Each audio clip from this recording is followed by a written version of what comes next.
It tells you you're being recorded, Mary. I got it. All right, so terrific. My name is Nancy and I am the program manager for Great Barrington Kennel Club, and it is always a pleasure to ask people to speak because I get to pick topics that I'm interested in. And we have with us tonight Mary Cummings, who has about 30 years as experience as a professional conformation handler. She has title dogs in virtually every dog sport out there. Rather than have me natter on, I'm going to turn it over to Mary, and she's going to tell me when I'm supposed to show various videos. They're all in order. Even better. Even better, Mary. I did put them all in order. So, and I guess Whoops, hang on. Whoops. Okay, you guess. Go ahead. what we'll do is play each video. People can, I'm assuming they can text questions or whatnot, like we do with the Holly Zooms. Is Yes, that how this works? Yep. Yes. Okay. And they can ask questions or text them or whatever. I tried to cover most, generalize the topics in the video. So we'll play videos. All right, so you want me to hang on, I'm adding somebody right now, and now I have to screen share. Mary, here we go. Everybody sees my cute little puppy dog there. The And handsomest boy. he's a handsome dude. Hi, my name's Mary Cummings. This is Cash. I've been asked to do a Zoom on owner handlers preparing themselves and their dogs to show in the breed ring. Even as a professional handler, my big theory on showing your dog in the breed ring is have fun and do your training and your homework at home so that your dog is prepared for the ring. We're going to talk about, hopefully in the Zoom, what to wear, your breed standards, how to prepare your dog, grooming wise for your breed, collars and leads to use, and what training you need to do at home for your dog, and also your own etiquette and how you carry yourself and how you move in the ring to create the overall picture that you want in the breed ring to be competitive. We're also going to talk a little bit about sportsmanship and not worrying about the dog show drama or the politics or whether your dog got beat that day, because every dog has their faults, every dog has their attributes. Doesn't matter whether you're an owner handler or a professional, in my opinion. If you've prepared yourself properly for the ring, prepared your dog properly for the ring, then you're going to be super competitive. And most importantly, you want to be able to have fun with your dog, even as a pro when I'm showing other people's dogs. If I'm not enjoying myself, and more importantly, if the dog is not enjoying himself, then there's no point in doing it. And you're going to spend money. Dog sports are not cheap. So you're going to spend money and a lot of times come home with just a flat ribbon and no points. If you're lucky, you come home with points. But the bottom line is it's a day spent with your dog and hopefully having fun. I'm going to create a series of videos, playlists that we're going to talk about in the Zoom session and answer questions in between. One of the first things I want to talk about is making sure that whatever breed you have, and especially if it's a first-time dog for you, that you have a mentor, that you have a breeder behind you that can help you evaluate honestly your dog's faults and his attributes, because that's going to help you train and groom your dog and exhibit your dog in the best light possible for that dog. So this is obviously Beagle. He's a multiple all-breed best in show winner. I know what his faults are, so I show him a particular way in the ring. Okay, and if anybody can pick out what his big fault is, and why I show him a particular way. Okay, so this would be how I would set him up. Sticking. Okay.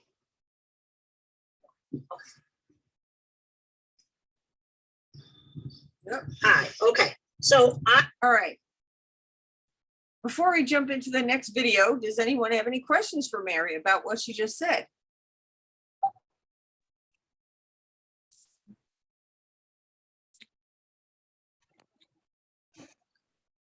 I hope those videos are tracking okay for everyone. It was a little sticky on my end. I have changed the quality to a lower quality, so it's a little less sticky, and it should be good to go for the recording. So I'm hoping that is, Okay. We have a smooth recording. We are in the Okay. middle of an enormous thunderstorm, so I cannot guarantee that we'll actually even have Yeah. the internet through this entire hour. It's always something. Yeah. Yes, we're getting it here soon too. Any comments? Hello. Any questions? Hello, this is Vargab. Hi, Mary. My question Hi, is, Vargab, how are you? doing good. How are you? Am I audible? Yes. We can hear you. Okay. My What's your question is, question? yeah, my question is like, can you explain with Cash, the model that you used, like what is the fault and what was the reason you were like showing him in a particular way? I mean, how to access that with my own dog? So it's important to know what your dog's faults are. So in Cash's case, he doesn't have enough poststernum or front. So I show him at an angle when I'm in the lineup so that his front end is closer to the center of the ring than his rear. So it gives the illusion of having more front. I also groom him a particular way to give him more front, but that's his big fault. So I have to show him a specific way. If I didn't know what his fault was, then I would just stack him straight in the line profile, and then the judge would be able to see more obviously that he could use more poststernum. So it's important. So my point with that was it's important to know what your dog's faults are, and every dog has their faults, so that you can groom them and exhibit them and even train them in a way that minimizes the judges being able to glaringly see their faults and accentuates the dog's good parts. Did that answer your question? Yes, it does. Okay. Yeah. Anyone else?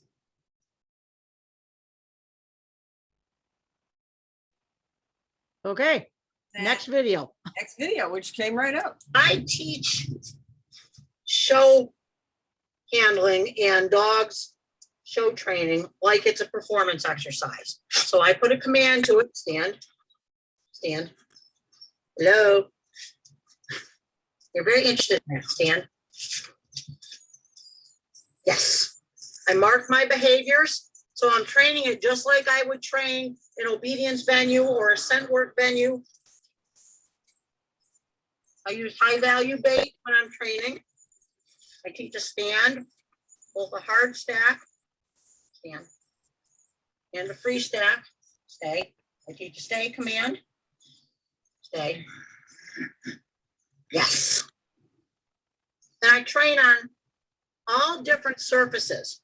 Okay, so I stack out here on my wall. Sometimes I stack on a table. Sometimes I stack on the grass. Sometimes I stack on the carpet. So my dog gets used to all sorts of surfaces.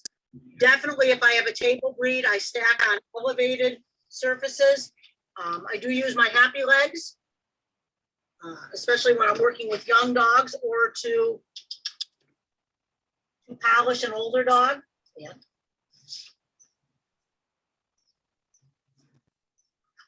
Stand. I always use my stand command. So showing your dog in the breed ring should not just be about holding your dog together. It should be about training, just like you train any other performance venue. Stay. Stay. Good boy. Stay. Yes, good boy. Nice job. Very good. Good boy. The other thing that I do all the time is I work my dog on different surfaces when I'm gating.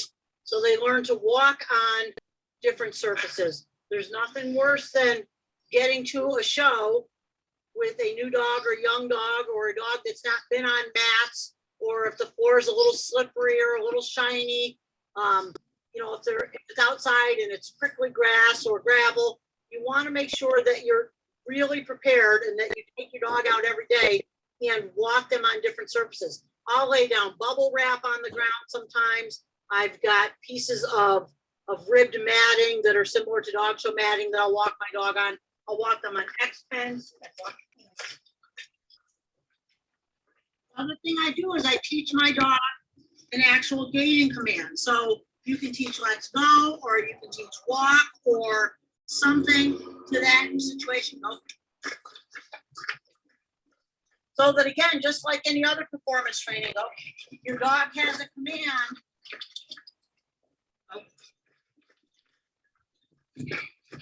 That means for him to gait, okay? And we're in another video, we're going to talk about equipment to use on particular breeds and in the show ring, because there's a wide variety that you can use. But I'm also a big proponent of venue or sport specific equipment. And by that, I mean, if you're showing in the show ring, your dog always shows on the same collar and lead once you find one that works for you. And then if you're doing other sports like scent work or obedience, your dog has specific pieces of equipment for those sports as well. So when the piece of equipment goes on your dog, they know what sport you're doing, okay?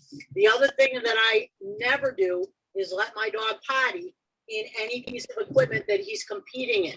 So I either potty them in an X pen or I put them on a kennel lead to walk them. I never potty them on their show leads or their nose work harnesses, that sort of thing. Everything comes off when I'm gonna potty my dog, so that your dog learns that when that piece of equipment goes on, this is the game that we're playing, okay? And a little note about pottying your dogs. Never, ever, ever let your dog potty on the sides of buildings or decorative flowers or bushes or anything that a person is going to have to touch later in the day. For example, garbage cans, ring gating, tent post stakes. I see it all the time, and it's a big, big problem for me when people, handlers, and owner handlers alike, let their dogs lift their legs or potty on things that people have to touch or that people have to take care of. There's no reason for it. There's other places to potty your dog. So always be respectful of the show grounds and the area where you're showing, okay? Okay, here's another. All right, any questions or comments about that video? Do we need to use cavallati poles for small dogs? I have seen some breeds, they're using cavallati poles to practice gating. You can use cavalettis even with large breed dogs. It's just another technique to help lengthen stride and to teach cadence and that sort of thing. So if your dog needs cavalettis, you certainly can use them. You know, there's just a wide variety of tools that you can use depending on what your dog needs to teach him to gait properly or that sort of thing. Is it usable for small dogs like beagles? Oh yeah, yep, I use them. Oh, okay. Yep. Okay. Yeah, you're just they're obviously, for smaller breeds, they're lower and set closer together because the stride obviously isn't as long as a large breed dog like a shepherd. But yeah, anything that you use for a large breed dog to teach stride could be used on a small breed dog as well.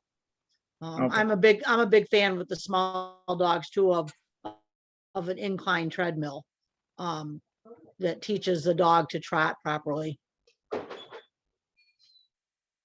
that answer your question? Yes, thank you, Mary. Yep.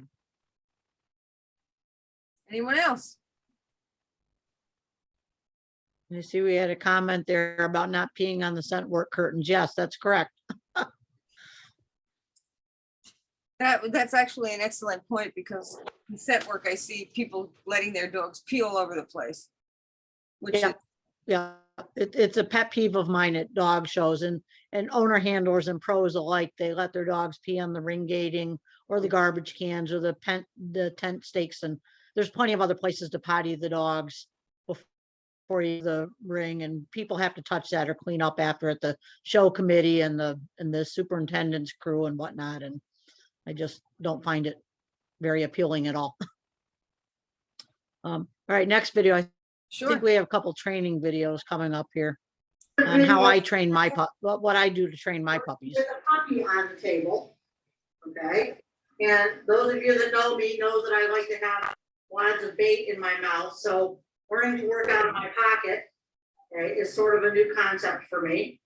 Fortunately, we don't have to do that much Take my anymore. mouth, but I'm not gonna be able to do that.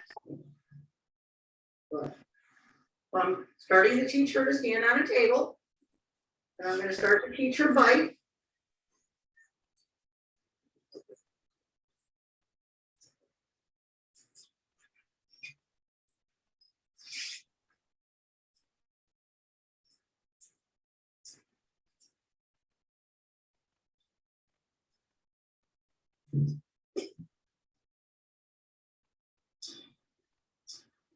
She's still learning the table, so. Yes, good girl, and she's teething, so all I'm gonna do is very gently lift up her lips, okay? But again, you notice my body is standing upright. You wanna get into the habit of not doing this over your dog when you're showing the butt, okay? Now, a lot of times with a puppy, you can use happy legs, or I'll use a turned over tub, okay? To start working on, she's almost outgrown this tub. Okay, to start working on a more solid stack on the table, and then eventually I eliminate the tub.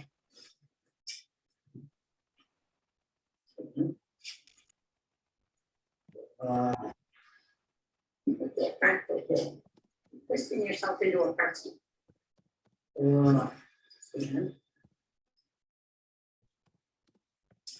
It's so silly.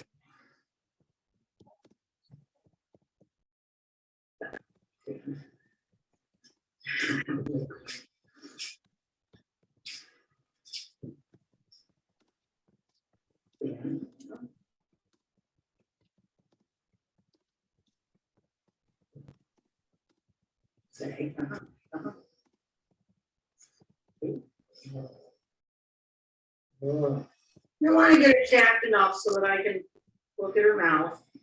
Oh, yes. Good girl. I don't expect her to be perfect, okay? But this is how I like to start the young dogs. Oh.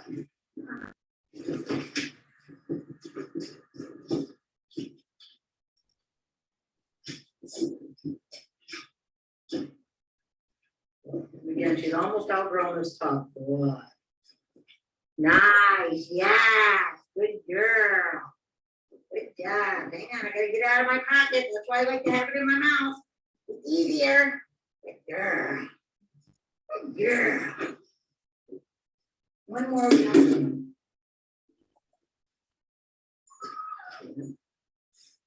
Here.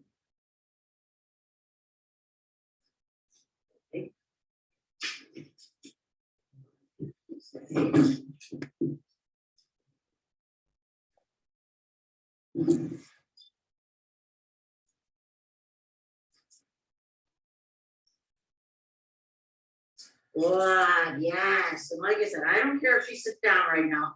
I'm just getting her used to me handling her mouth. Good girl. Very good. Nice job. Nice job.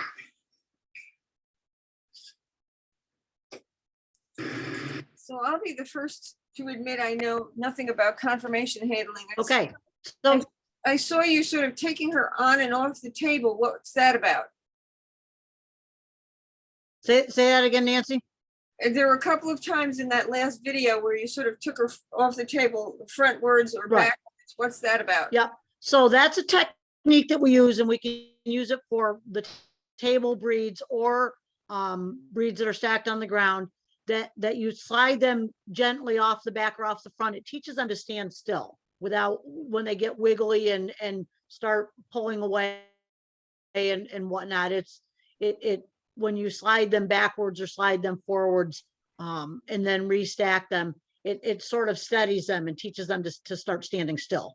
Got it. And we had a question about that in the chat also.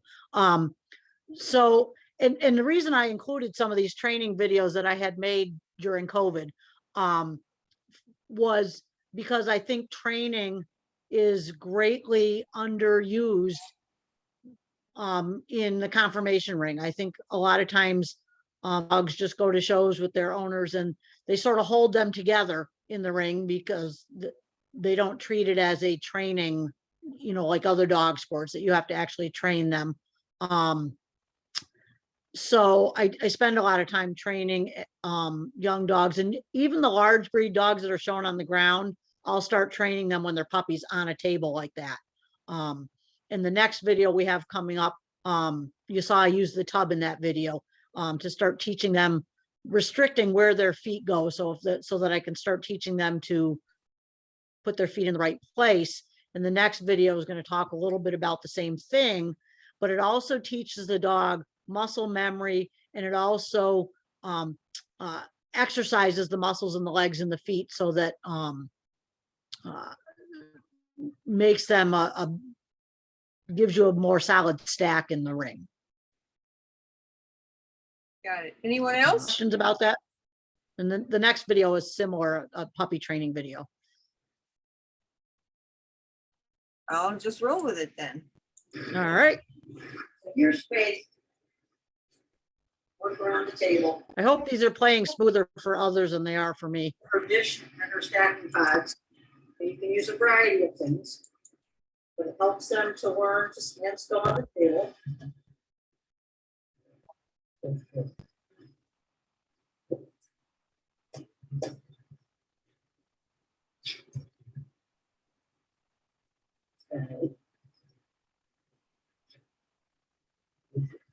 Hold the lead yet. Okay.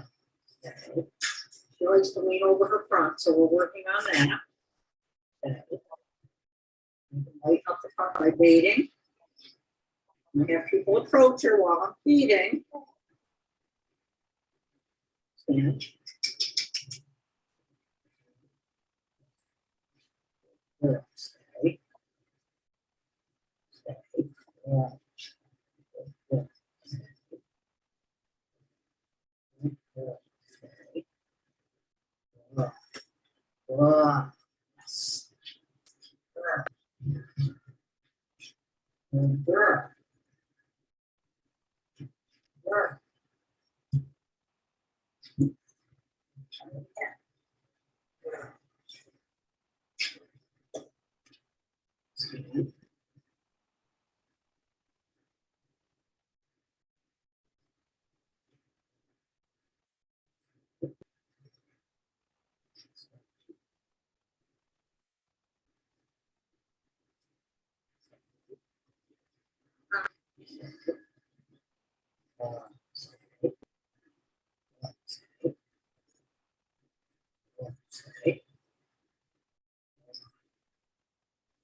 And again, if I had someone to approach her, I'd be having someone approach her at this point and touch her. Oh, yes. Good girl.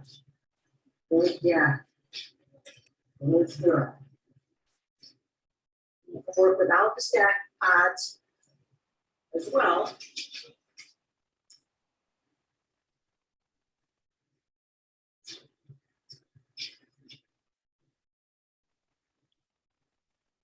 Some dogs don't like to have their face held, so sometimes I'll just desensitize them.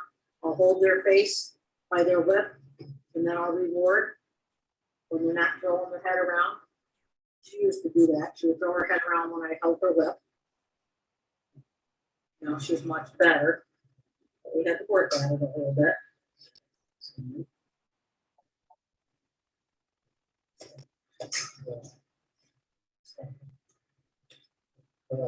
Yes, good girl. Nice job. Very good. Good, good.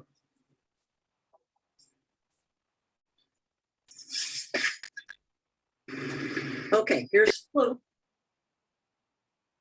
Any feedback on that, Mary? Or Yeah, so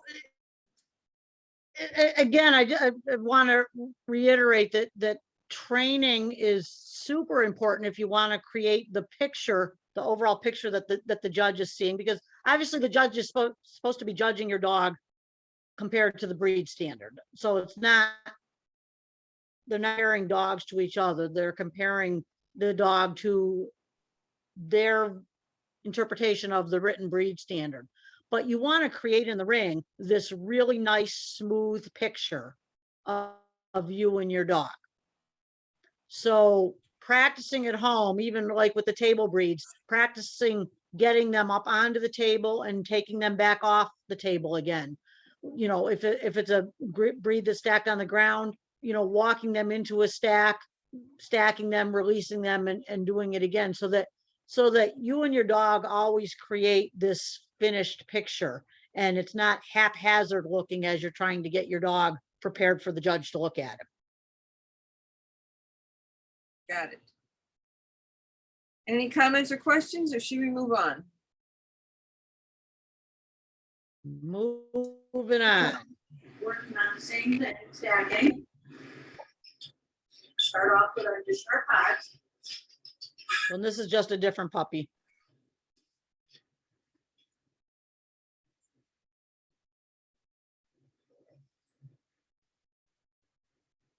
She's another one that likes to lean over her front.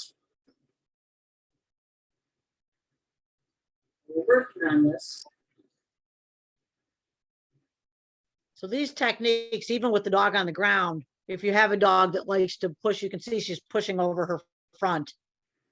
Stacking them on stacking blocks or pods will help teach them not to do that.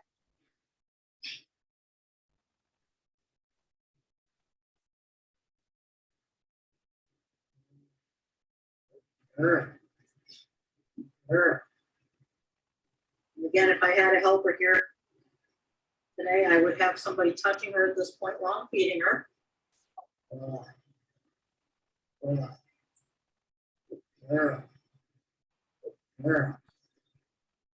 Yes, good girl. Good girl. Girl. Ah. Girl. Put it back up again.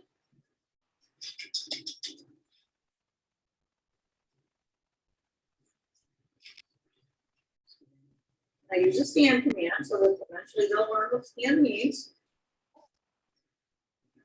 Oh. Yeah. Girl.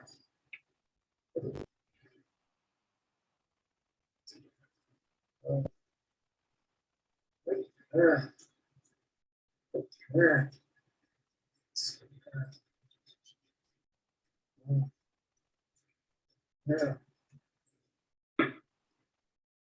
Good girl. Oh. Girl. Yes. Good girl. Ah. Girl. Try her without the pods. I like to vary what I do.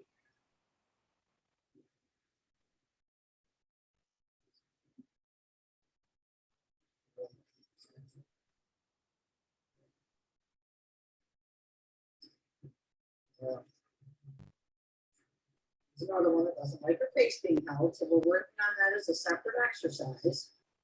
Oh. Oh.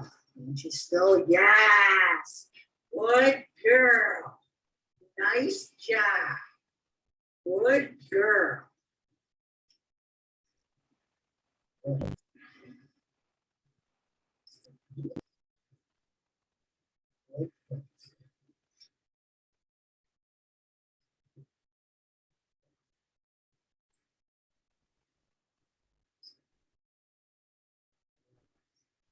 Girl. Yes. Good girl. Right here. Good girl. Nice job. Very good. Very good. Yes, very good. Yes, very good. Okay.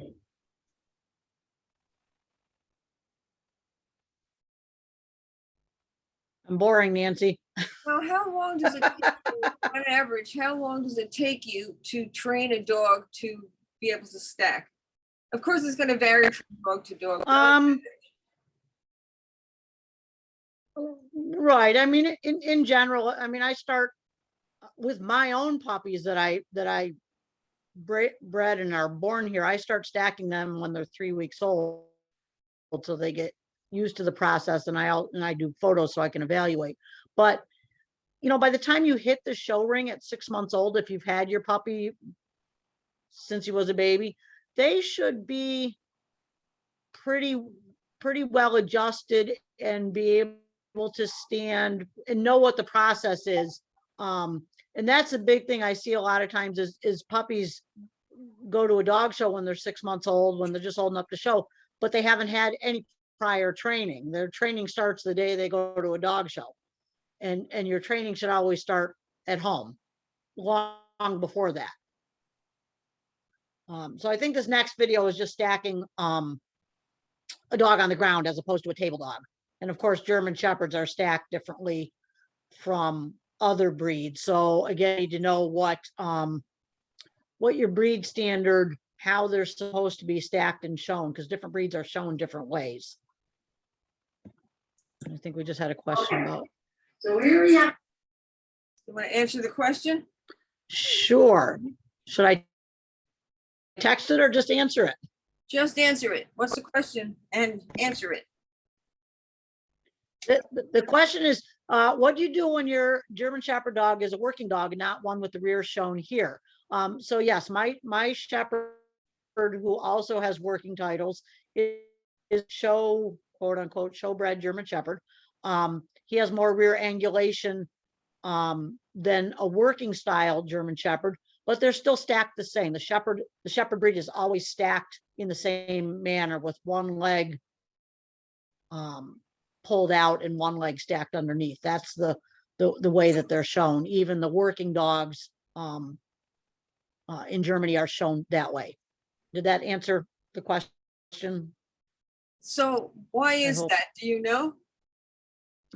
Yes, because the German Shepherd is supposed to be a trotting breed that trots around his flock. So they drive from the rear. They're supposed to be able to trot all day long.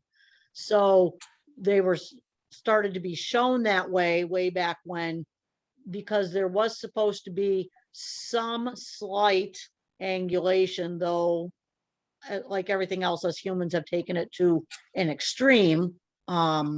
But they're stacked that way to show the angulation, that the dog can propel himself from the rear when he's trotting around the flocks. Not that any of these dogs do that. Mine actually does herd, but Dog. Stay. That's not a stay. Stand.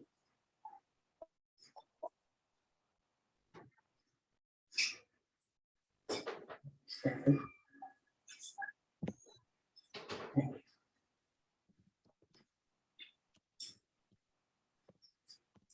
Here we have a dog. You have to show full dentition. Okay. So I'm going to tip the head up, show the bite, side, then tip the head. And show the judge the other side. Thank you for cooperating, Ivan. Good boy, yes. Well, we're going to stack them again. It's been a long time since some of my dogs have done the breed ring, say. This dog's a grand champion, so he's working on obedience titles in a hard stack stand. It's not something we do a lot anymore, say. Good boy. Stay. So again, you're going to show bite, and I'm standing back. Side.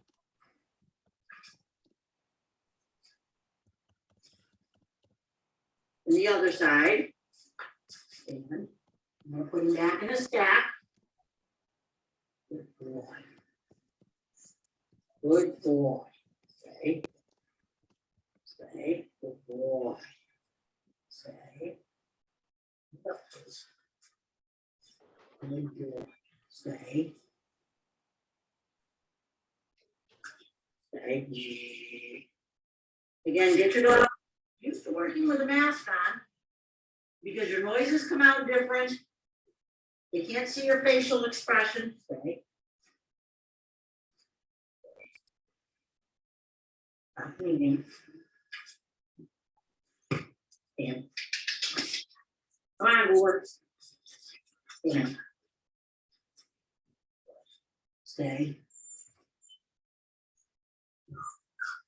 Stay. Thank you for the kisses. I know it's hard to kiss me in a mask. Stay. Stay.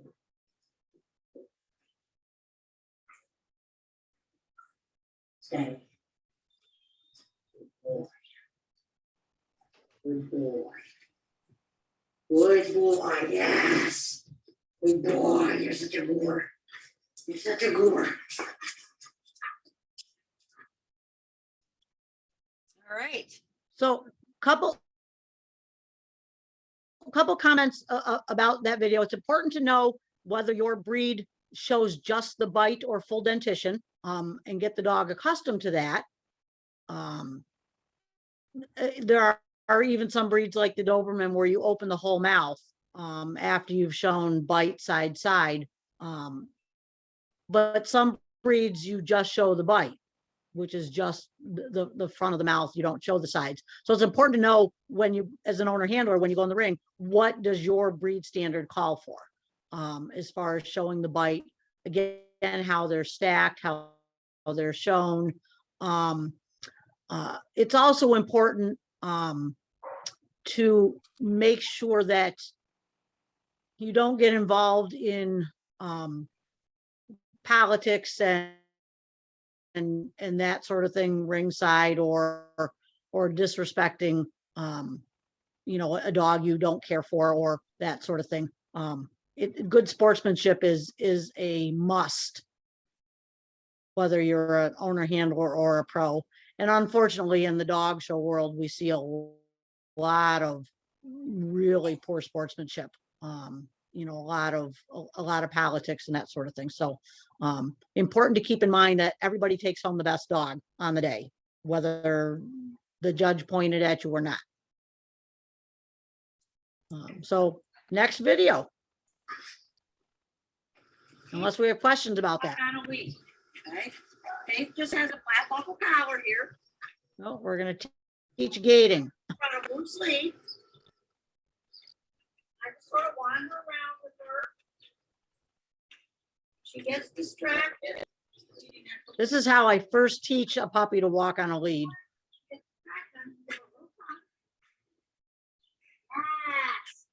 When she comes to me, after I give her a little tug, I'm going to say yes and reward her.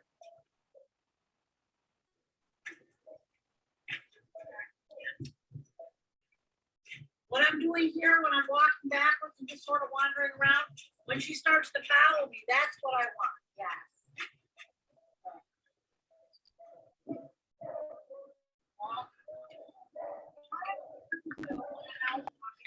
She's walking on a blue sleeve. I want her to respect that lead enough that she walks on a blue sleeve and pays attention to where I am. I'm not teaching her to heel yet. She doesn't need to be in perfect heel position, but I want her to, yes, to respect that lead and to pay attention to where I am.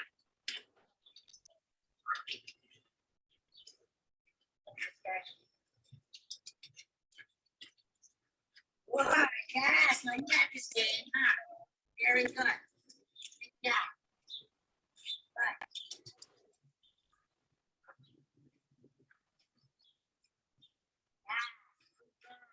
Yeah. I gave her a little thought there. Got distracted. As soon as she turned around to look at me, I gave her a yes.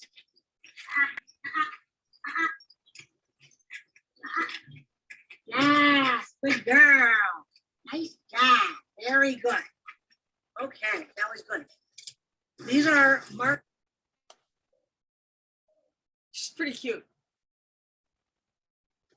You little cutie. All beagles are cute, Beagle puppy. but sure are. again, it's all about the training you do at home when you're getting ready for the ring, that puts your whole picture together once you get into the ring. And again, I think that a lot of people don't do as much training at home as they should to prep for the ring. Hmm. Questions? All right, I think this next video talks a little bit about collars and leads and gating your dog. Martingale style leads. This is what I like to start young dogs on, or dogs that are fighting lead. If you need a little more oomph than this, then I like to use the same sort of thing, but it's got a chain collar. See that there? But it's not a choke collar. Okay, it works like a martingale. All right. You're gonna take your bait and you're gonna lure first. You want happy, happy, happy, no pressure on the lead. So a lot of times they'll start out walking in front of them. Good girl. Letting them eat the bait. Good girl. Good girl. They're nice and happy. Good. Once you got them walking in circles, luring with your bait, then you can hold your bait up a little higher and ask for a little more control. Good. Good. Good. Good. Want to stop after every circle or so and reward that girl. Your towels right up behind their neck. I use the word let's go.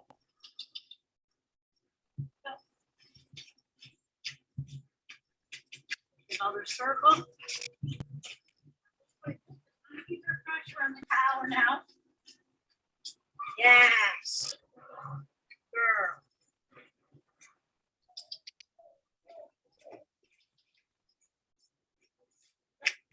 You're a little happy, that's okay. Take happy in a young dog. You don't want to be pulling them with their tail down. Good girl. Good girl. Good girl. Yeah. Nice job. Good girl. Okay, that's good.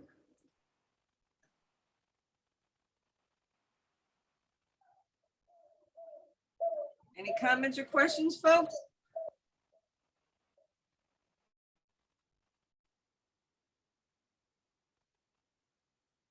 Okay, next video. Here's Pyro, 9 months old. What are you doing with Pyro, Mary? More, this is gating and practicing at a dog show. Oh, So just training in a different environment than at home. Put your thumb.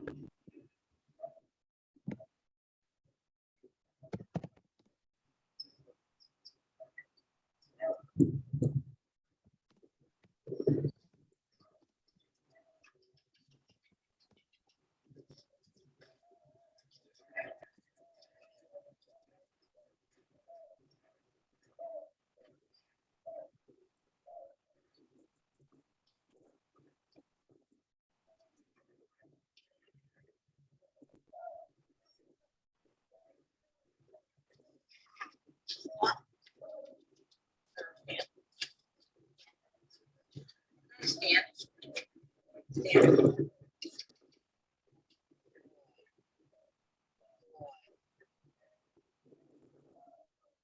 Do it down and back.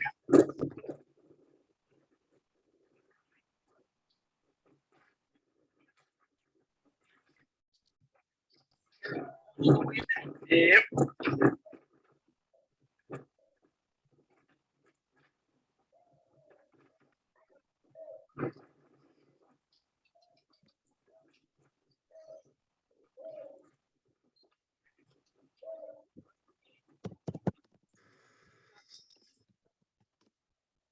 should I just roll into the next one, Mary? Oh, there looks like there's some comments or questions that have popped up. Yeah, that I'm answering, yes. Do you want to answer to the whole group? What's that? You want to answer to the whole group? So the question was, is leash pressure, no leash? What's it? Yes, it's to everyone. So the question was, is leash pressure, no leash pressure going to vary by breed or by individual? And the answer is yes, it's going to vary by breed and by the equipment that you're using, and also sometimes leash pressure, no leash pressure will be used depending on the dog's structure and where you want the head carriage. So yes, it varies greatly from dog to dog, but some breeds are shown completely on a loose lead, and other breeds, like a lot of the terrier breeds, are shown with some lead pressure all the time. Yeah. All right, moving on. So this is, and again, this next video is one of my students, a border collie, and again, also a breed shown, you know, in a very specific way with a specific head carriage.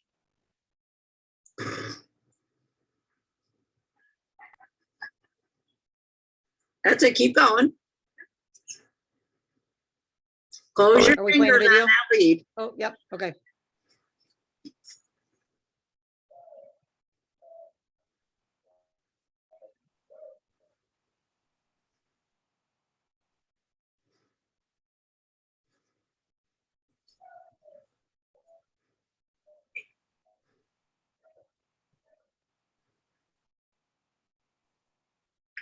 Nice big circle, a long stride.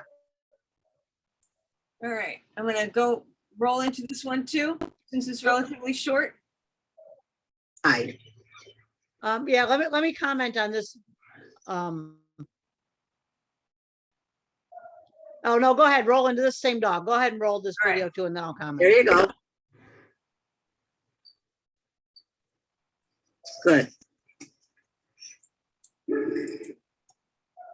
So you want to comment about this guy?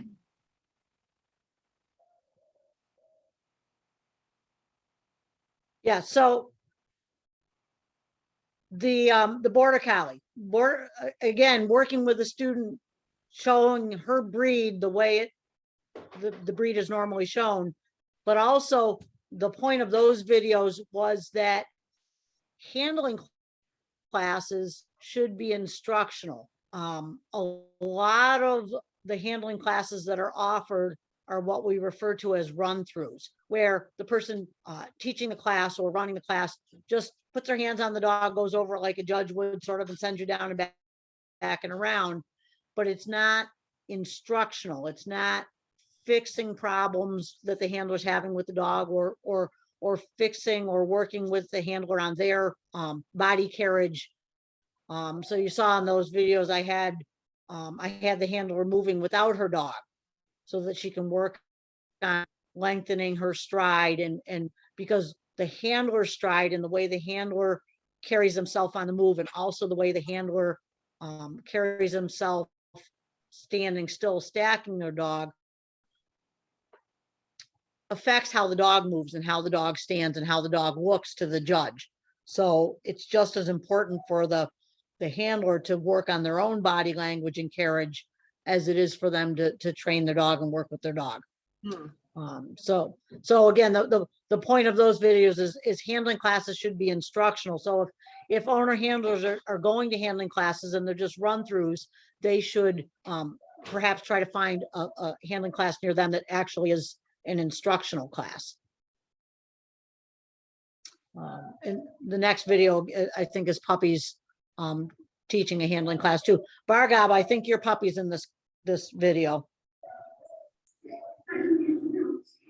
There you go. Good. Nice. Very good.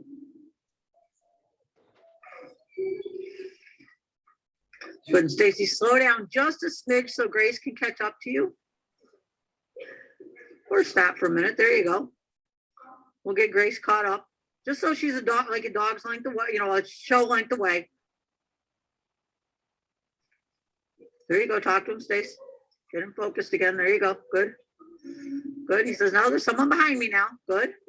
There you go. Keep talking to him. Give him a piece of bait.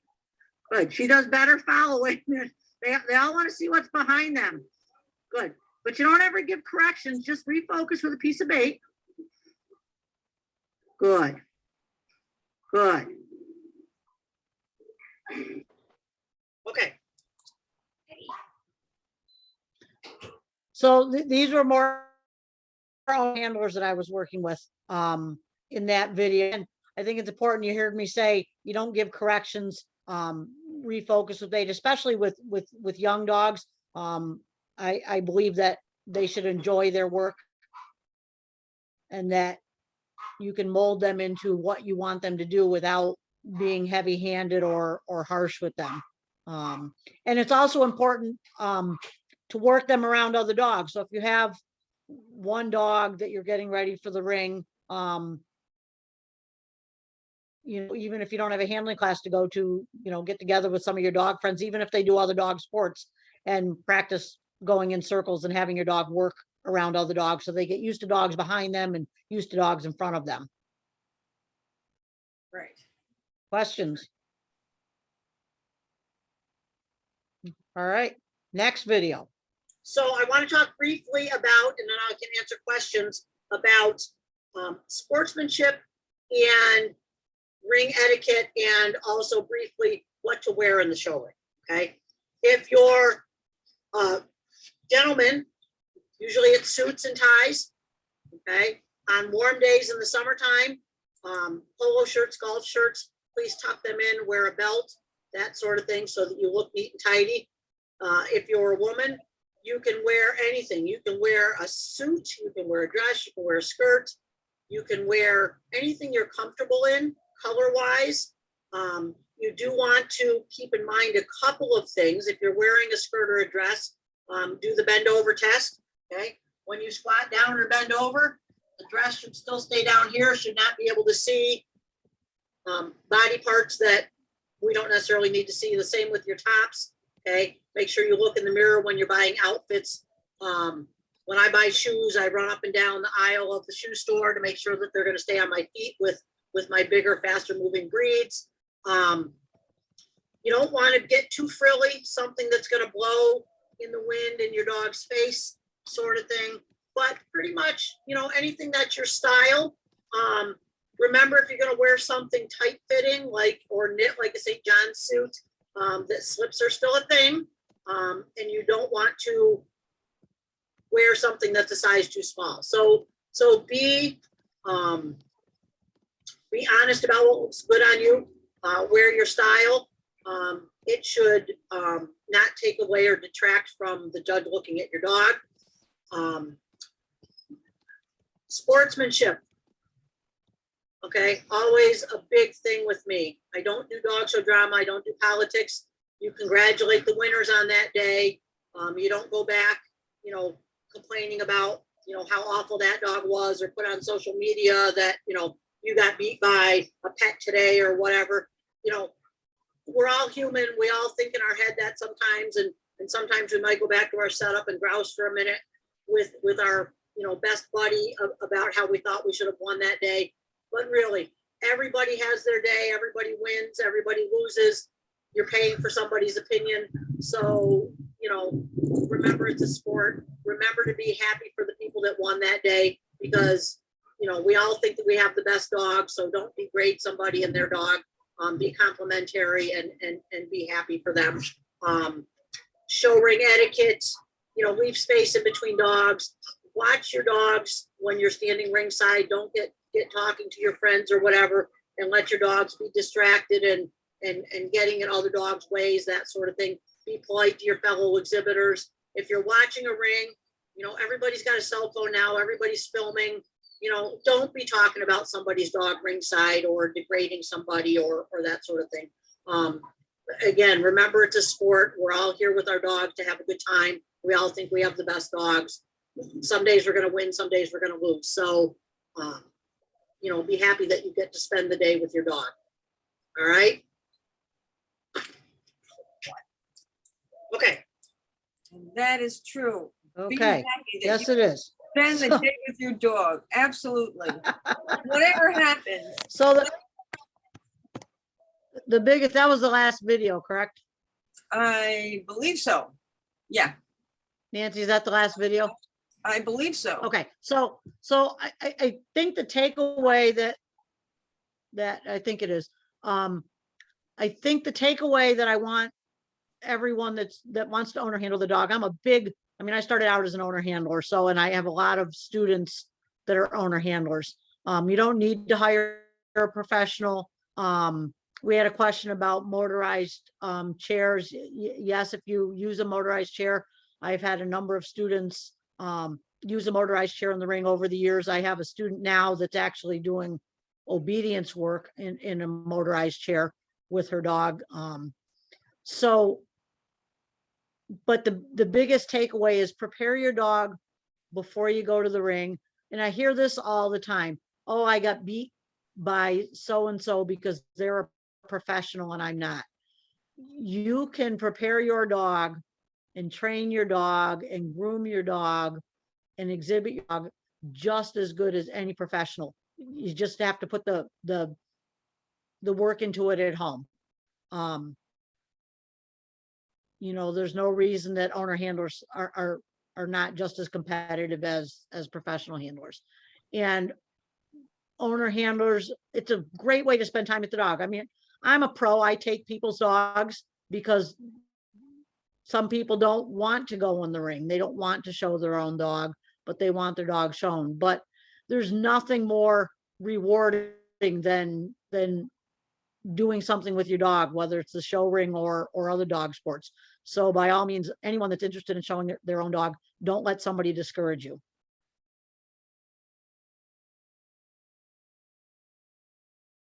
Questions?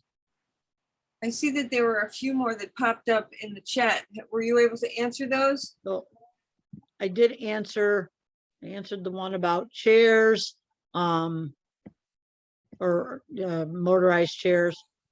I think I got to everyone. Yep, looks like I did. I have a quick question. Yep. How much do the little tricks like showing your dog at an angle, because you said he needed more up front, how much does that really figure into it? Because I know there are people, they've been doing breed for 30 years. I've been in the UKC ring once and kind of liked it. I have Belgians, so we did the assisted animation, and you just kind of leave them out there at the end of your lead. And the judge walks around, you get a written critique. And I like that. Yep, it's a free stacking breed. Yep. And I'm about to get a puppy that I think is probably going to be very special, and maybe I'm going to take him into the breed ring. But I get a little disheartened when I do talk to breed folks or do something like this, and I hear all these little tiny things that wouldn't necessarily occur to me. And part of me is thinking, well, how much does it matter? Because aren't the judges going to be able to see that dog could use more up front and not be fooled by my little, handling tricks? Yes. So the thing is that every dog has their faults, and yes, the judge should be able to find them. Now, keep in mind that all breed judges, what we call all breed judges that are licensed to breed, to judge multiple breeds, they aren't going to know on the day maybe all the intricate ins and outs of a specific breed. They know all the breed standards, they're licensed to judge them, but in the end, they're looking maybe more for, on that day, the dog that's, if they're so close in comparison, the dog that's exhibited better, it creates a better picture. So, doing little things like knowing what your dog's faults are, like if he has a little drop in his top line, and when you're grooming, you blow dry that up with a little mousse in it. So yes, theoretically, if he puts his hands on the dog, he's going to feel the top line, but at the end of the day, when he stands back and looks at his lineup, he's going to pick the dog that his eye is drawn to, that's most appealing. So, in the case of my dog, it creates a prettier picture for my dog. I groom his neck out and the sides of his poststernum, I groom tighter so that it gives him more front, and I leave more hair on the poststernum, and I show him at an angle, and the judge can put their hands on him and say, yeah, I think that dog could use some more front. That's his fault. But then he stands back and he sees this pretty picture of this dog, free stacking and happy and turned out really well. And, it plays in my favor sometimes, not all the time. I've I've lost to plenty of lovely dogs with more front than mine. But it just does help create the overall picture. You know, and again, as an owner, handler, or a pro, you need to know what the dog's faults are, just because, you know, it makes you a better dog person. Did that answer your question, sort of? Yeah, it did. Thank you. It looks like a few more Anything questions, else? comments have popped up, Mary. Oh, I see that. How do you go from gating to a stack? That's a good question, and I don't know that I specifically addressed that. A lot of times in training, I start out teaching gating and stacking in separate training sessions. Once the dog is reasonably familiar with both, then I start putting them together. And what you want to be able to do is come down from your gate with a couple of slower steps to come into your free stack and give your dog whatever command you're using to stand. I use the stand command. And, you know, hopefully at that point, your dog knows what a stand command is and sort of walks into it. And then you can place, if you need to place the legs a little bit differently from where he stopped naturally, then you can do that. Did that answer, Jen, did that answer the question?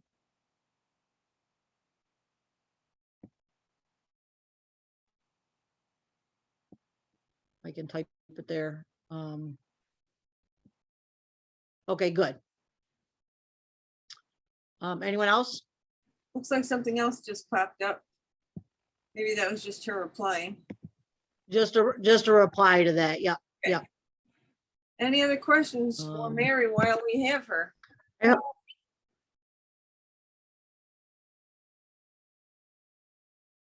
I hope I gave out some good information on getting your dog ready, owner handlers ready for the ring. Oh, how old should the dog, hang on. Jen, I apologize if said no, I had issues with audio, but how old should the dog be when they start practicing? 8 weeks old. I start stacking that actually with my own puppies as a breeder. I start stacking my puppies individually when they're 3 weeks old, because I also do pictures of them to evaluate structure each week on their 1 week birthday. But certainly if you get a puppy from a breeder when it's 8 or 9 weeks old, that's when you start practicing. Keep it fun, keep it short, just like any other sport. The training session should only be 2 or 3 minutes long, and they should be motivational and happy and that sort of thing. But yeah, as soon as you have your puppy, you should start training.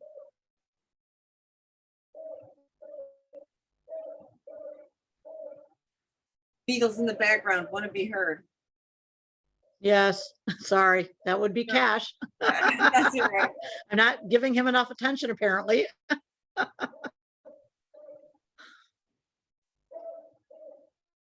looks like a few more right. comments or questions popped up. Has any more questions? Are there any new ones in the chat? There they that are. we can see? Okay, good. I started at the right time. I'm still learning how to do it, but we started stand as soon as we got home. Excellent. Excellent. Yes. And if anyone ever sees me at a dog show, by all means, I am very approachable. I'm happy to help. I'm happy to give advice. So, you know, come up and say hi.